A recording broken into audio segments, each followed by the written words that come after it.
ever woken up one day and felt like everything is moving, except you?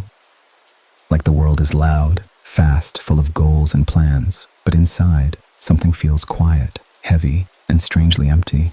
You go to school, to work, to the gym, you scroll, you laugh sometimes, you keep going. Yet deep down, you ask a dangerous question. Why does none of this feel meaningful anymore? A lot of people think pain is what breaks us, but philosophers say something different. They say what really destroys the human soul is not pain, it is meaninglessness. You can survive suffering if you know why you are suffering, but when you don't know why you are here, even comfort starts to feel exhausting. We live in a time that gives us thousands of small goals: make money, look better, get followers, be successful, be admired. But it rarely gives us one big reason to live. So we run, without direction, we stay busy, without purpose, and slowly, without realizing it, life starts to feel cheap, repetitive, and empty. From an Islamic philosophical perspective, this question is not new. The Quran asks directly, "Did you think we created you without purpose?" Not as a poetic line, but as a challenge. Because when a human forgets that he was created for something greater, he begins to feel like an accident in the universe. And when you feel like an accident, nothing feels truly important. Islam does not promise you an easy life. It promises you a meaningful one. It tells you that your pain is seen, your effort is recorded, your tears are not wasted, even your silent struggles, the ones nobody notices, are known by God. When you believe this, suffering does not disappear, but it changes shape. It becomes part of a bigger story, not just random chaos. Another reason many young people lose the sense of value in their lives is comparison. We compare our behind the scenes with other people's highlights. We see their success, their bodies, their relationships, their confidence, and we start to believe we are late, broken, or less than enough. But Islam teaches that every soul has its own test, its own pace, its own path. You were not created to live someone else's life, and your worth is not measured by how fast you achieve things, but by how sincerely you walk your path. Modern culture tells us that happiness is the ultimate goal, that if you are not constantly happy, something must be wrong with you. But Islam says something much more honest. Human life is struggle. Growth is uncomfortable. Becoming stronger requires pressure.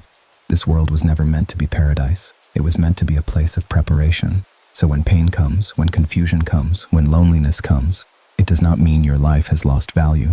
Sometimes it means you are being shaped for something deeper. Sometimes God removes distractions so you can finally hear your own soul again. Many people today are not lost in the world. They are lost from themselves. They don't know what they believe. They don't know what they truly want. They don't know who they are when no one is watching. They live according to trends, expectations, and pressure. And when you live disconnected from your inner truth, everything outside starts to feel meaningless. Islam brings you back to one simple center: your relationship with God. Because when that connection is strong, your identity becomes stable. You are no longer living just to impress, compete, or survive. You are living to grow, to serve, and to return to the one who created you. And here is something powerful. In Islam, worship is not only prayer and rituals. Worship is intention. It is choosing honesty when lying is easier. It is being kind when you are tired. It is continuing when quitting feels more comfortable. It is turning back to God even after you fail again and again. So how does life start to feel valuable again? Not with big dramatic changes, not with instant success, but with small moments of sincerity, a quiet prayer at night, a real conversation with God where you stop pretending to be strong, a single good action done without expecting praise. Little by little, your heart remembers that it was not created for emptiness. If you feel like life has lost its value, maybe the problem is not life itself. Maybe it is the direction you are facing. When you walk without knowing where you are going, every road feels pointless. But when you know your destination, even the hardest path begins to make sense. In Islam, the purpose is clear. You were created to know God, to grow through your struggles, and to return to Him stronger than you started. Your story is not meaningless. Your existence is not random, and your pain is not ignored. You are not behind in life. You are not weak for feeling lost. You are human, searching for meaning in a world that keeps distracting you from it. And maybe, just maybe, the moment you started questioning the value of life is the moment your soul started asking for something deeper than just survival.